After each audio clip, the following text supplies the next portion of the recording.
Hi, and welcome to my channel. Or if you're a returning subscriber, hi again. It's so nice to see you back here for another video. My name's Tess Lark, and today I'm going to show you how you can make a beautiful water splash effect using epoxy resin, UV resin, and alcohol ink. As always, all of the materials that I use for this project will be linked in the description below, so all of that information will be there for you. And let's just hop into today's project. The mold that I'm using today holds roughly 80 to 100 milliliters of resin, but I'm working on a couple different projects today. So I'm mixing up a good batch of resin, and I'm just using Let's Resin's epoxy resin, mixing up equal parts of both part A and part B. I like to do this in silicone measuring cups because when I'm done, I can allow the resin to cure inside of the cups and then clean those out and reuse them again and again. It also makes it really easy to get very precise measurements. After I've measured out my resin, I'm going to use a popsicle stick and really thoroughly mix both parts A and B together until it's completely incorporated, making sure that I'm scraping both the sides and the bottom of my container as I go. And I usually mix my resin for about 5 minutes or so, but you want to make sure that you're following the manufacturer's instructions, so make sure to check the directions of whatever resin that you're using. After I've got my resin thoroughly mixed, my next step will be to add some pigment to this. So I'm using alcohol inks today, and I'm using some blue from Let's Resin and teal from Pinata Colors. It's always important to give your alcohol inks a nice shake before you use them because sometimes the pigment can settle on the bottom. And I don't need too much to add to this resin because I wanted to stay a little bit translucent, so I'm just going to add a few drops of each of my colors before once again using my popsicle stick to mix that together really thoroughly and make sure that all of that pigment is really well incorporated into the resin. And just a really quick reminder that if you are finding this video to be useful or helpful at all, or you're just enjoying being here, please don't forget to give this video a like. It helps out my channel so much, and it also lets me know that I'm making content that you guys want to see from me. Alright, shameless plug over.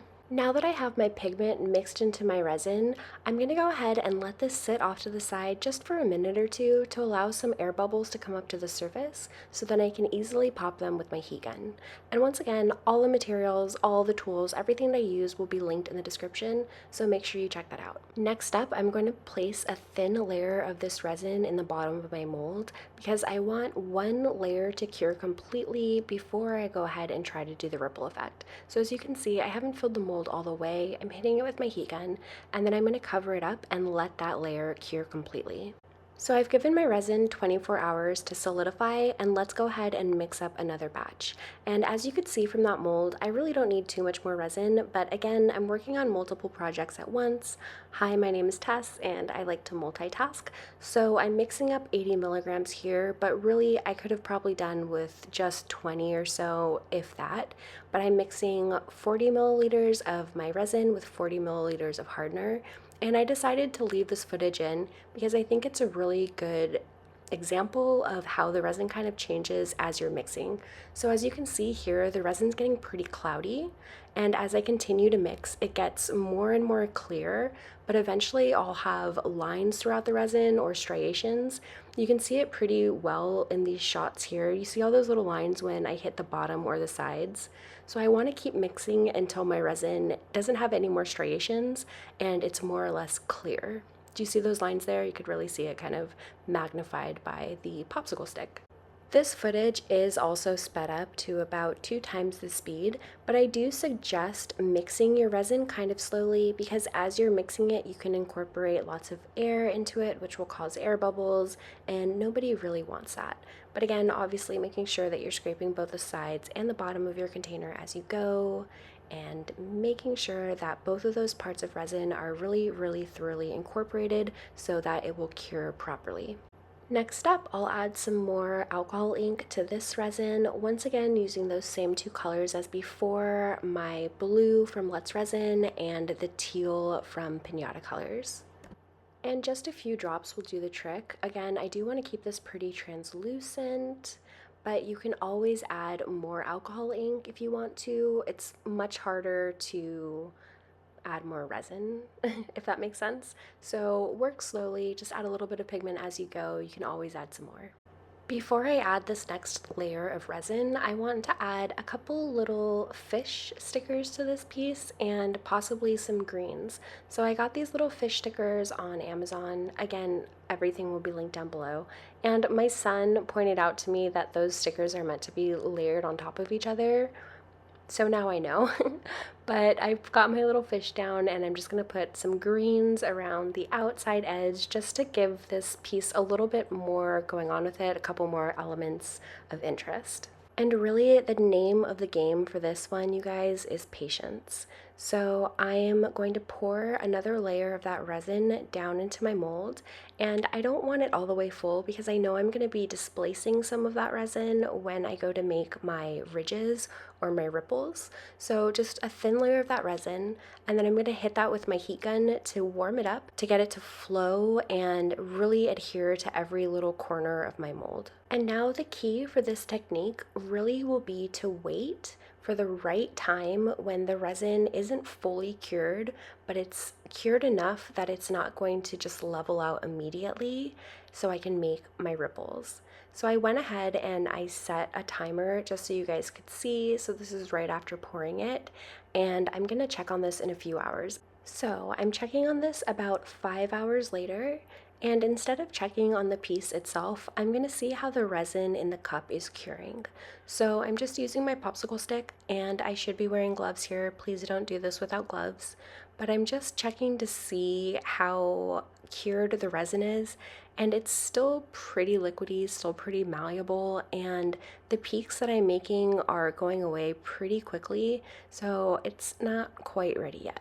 I gave my resin a few more hours, and now we're closer to the 7-hour mark, and I'm going to test it again.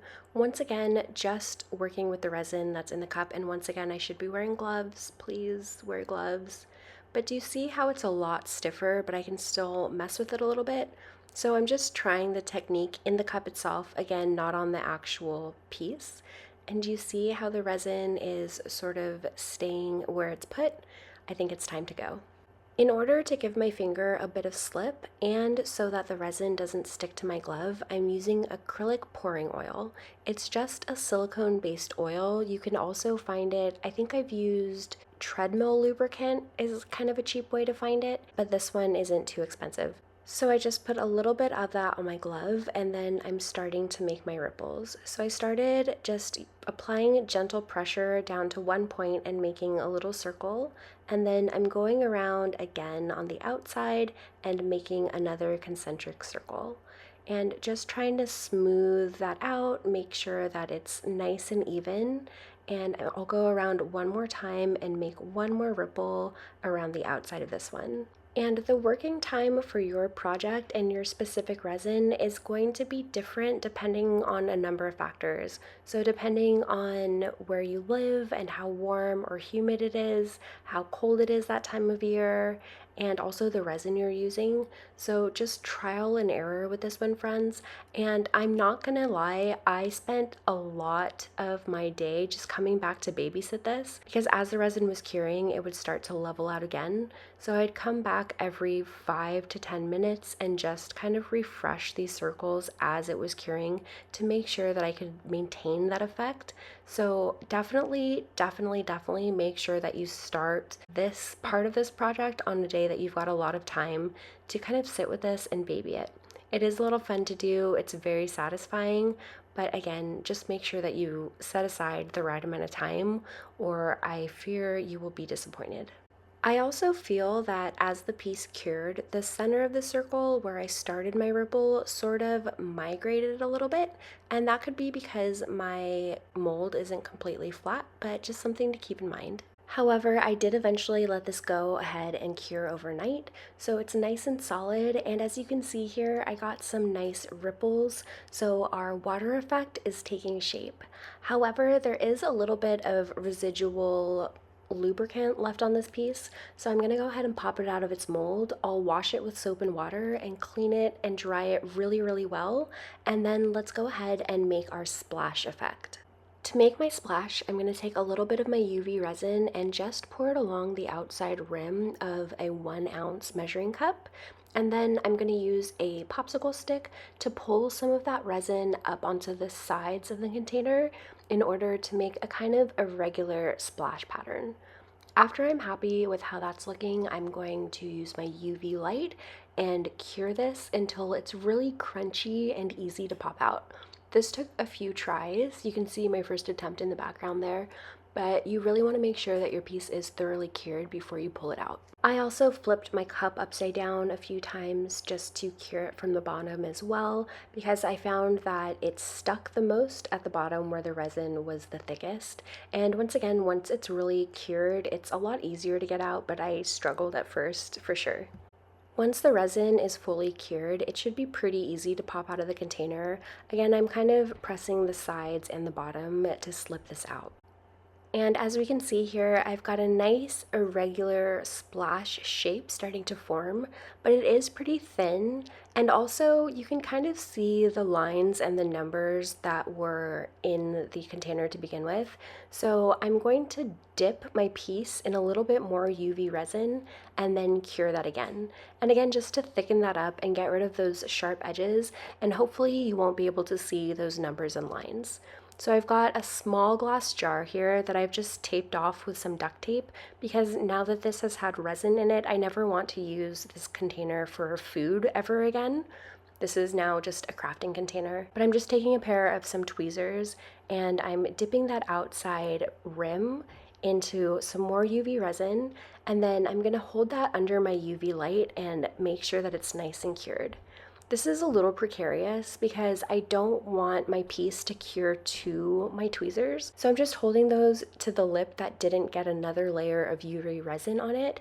And again, it's a little bit precarious, but I'm just gonna make sure that this piece is really nicely cured before we move on to our next step. And I have cut a lot of footage out of this video just for the sake of time, but don't rush it, guys. Really make sure that your piece is fully cured. But look at this, it's looking pretty water-like, right? I'm pretty happy with it. I'm gonna give it one more dip. Again, I can still see some of those numbers and some of those lines, but I'm gonna go ahead and speed us up to the point where this is cured and we can go ahead and move on.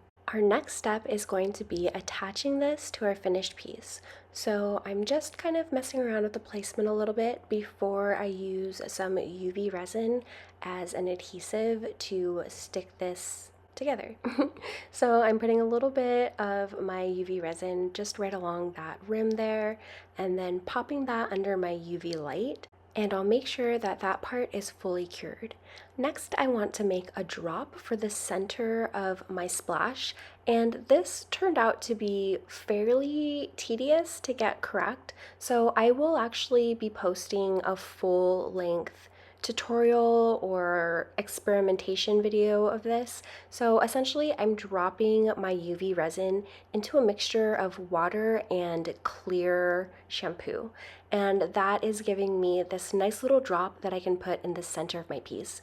So if you're watching this video right when it's coming out, I'll probably have that UV resin experiment video up in the next week or two, and if you're watching this sometime in the future, lucky you, that video is probably already on my channel, and I'll make sure to link it in the description of this video as well. I've got my little water droplet cleaned off and dried up, so I'm gonna go ahead and put a little bit more UV resin down, and then I'm just gonna hold this in place in the center of my splash until it cures. And what do you guys think? Leave me a comment below. I'm so happy with how this piece is turning out. I really do think that I'm getting a really nice water effect, and I'm pretty happy with it considering this is the first time that I've ever tried this technique. I know that there's definitely some things that I would change next time, but overall I'm pretty happy. What do you guys think? I will definitely be trying this technique again. I think it's so beautiful. I really love the way that it turned out. Let me know if you guys have tried this technique before, and please let me know if you're interested in seeing a more in-depth tutorial on how you make those little water droplets using UV resin and clear shampoo. I was pretty blown away by the results, and I would love to share with you guys a little bit more kind of like unpolished videos. I do put a lot of editing and time into these just to kind of save you time and streamline things, but I think it would be cool just to hang out and talk art, so let me know. So this piece is all finished up and I am so happy with it. I can't wait to hear your thoughts on this project below in the comments. Again, the real trick with this project is to be patient. It's really going to depend on so many different factors, how long it takes your resin to get to a good working point. So take your time, make sure you're doing this one on a day that you've got lots of extra time that you can spend kind of babying this project, because again, it does take a good amount of patience. Thank you so much for spending part of your day with me, especially if you made it all the way to the end of this video. And if you did make it all the way to the end of the video, leave me some sort of water or water themed emoji or comment, just so I know you made it. As always, I really hope that this video inspires you to make something of your own today, and I'll see you in the next one. Bye!